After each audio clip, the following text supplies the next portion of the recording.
So who is Jackson Caine? Now that's one of the questions that we've been asking over the last few days. And we played the campaign mode and we kind of dug a little bit in there. We tried to explain the ending and try to find out who was responsible, maybe who was the head of Pantheon, how far deep Pantheon was into the CIA. So we've been asking a lot of questions. And in the comments, you guys have been very eagle-eyed and very helpful to me by letting me know things that I did not know. A lot of you guys were telling me that the man that appears in the beginning of the game and then again at the end, who we know is part of Pantheon and we know that is one of the soldiers that infiltrated the CIA, you guys let me know that his name is Jackson Caine. He did look familiar to me through the multiplayer trailers, through the beta and stuff like that. So he did look very, very familiar. But you guys confirmed it in the comments, told me that his name was Jackson Caine and told me to look up some stuff on the bio. And so we did a little bit of that and I got into the Black Ops 6 multiplayer bio and I found Jackson Caine, who is the leader of Crimson One. He is an active CIA agent and he was put in charge of the faction Crimson One, who is supposed to hunt down the rogue Black Ops operatives that consist of Woods, Adler, Troy Marshall, and so on. Now, in the multiplayer aspect of the game, we get a little bit more background of Jackson Caine. And if we check his bio in the game, it reads like this.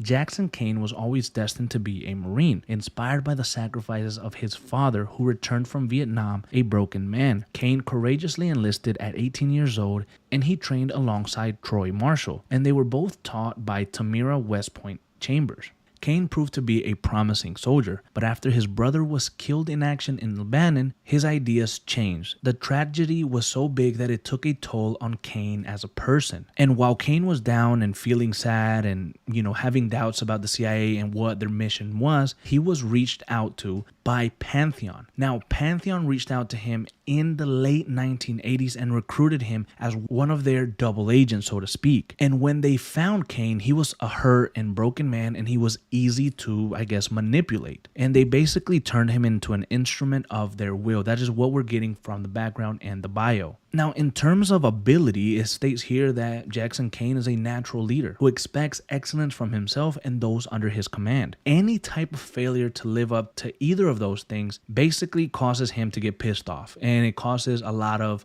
hurt. So he's a captain or a leader that demands the absolute best of his team. And Caine is described as a person always on mission and always alert. Caine never lets his guard down. He's a hard man to work with, but he's one that every soldier wants to stand behind when things go wrong. So it clearly indicates that Jackson Caine believes in whatever Pantheon is talking about, whatever Pantheon ideologies are, which we kind of know a little bit about, that is to take over the world. He is basically maybe brainwashed completely to just serve Pantheon, and he's clearly a very strong, very courageous, and very dangerous individual. And so he is the perfect man to hunt down the rogue agents. But this information is extremely, extremely valuable because it adds more lore to Caine Jackson. And, a lot of us that are really into the campaign and we kind of just play the campaign and hope that the campaign answers every single question that we have and we don't have to go looking for it in multiplayer, in Warzone. We don't expect to have to do that, but clearly Call of Duty expects us to do it. So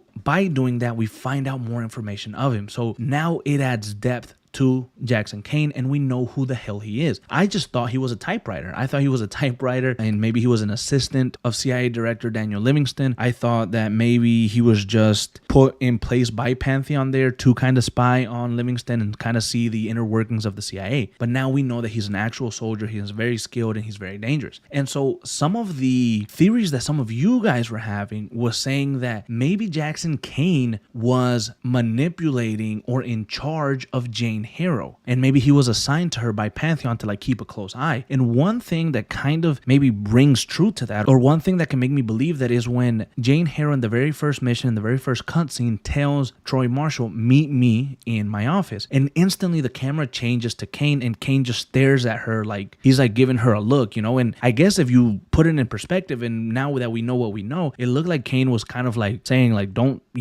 don't say anything stupid, or don't tell nobody about Pantheon, I'll beat beat your ass. You know, it could have been something crazy like that because he had like this killer look in his eye when he said that to Troy Marshall. So maybe something put him on edge, or maybe he was just a little suspicious. And yeah, maybe that's true. Maybe Jackson Caine was one of those guys that was looking over Jane Harrow and making sure that she did what she needed to do, and that the soft spot that maybe she had for Troy Marshall didn't affect her work for Pantheon. And I thought that was an incredible theory, and that's credit to you guys down in the comments. And so with the ending of Black Ops, right, we leave things open-ended, but now that we have more information on Jackson Caine and we know exactly who he is and what he does, we can kind of form an idea of what's going to happen in the Warzone story. It's clearly going to follow Jackson Caine hunting down the rogue Black Ops operators, and we might get to see a little bit more of his backstory, or we might get to see a little bit more of who leads him. We might get a meeting or a cutscene in the Warzone story in later seasons of him meeting with Pantheon upper heads, or maybe him getting caught by Daniel Livingston. There's so many different options for Jackson Caine, and clearly Troy Marshall and Jackson Caine have a history with each other because they worked together for a long time. They enlisted at the same time, and so there's potential to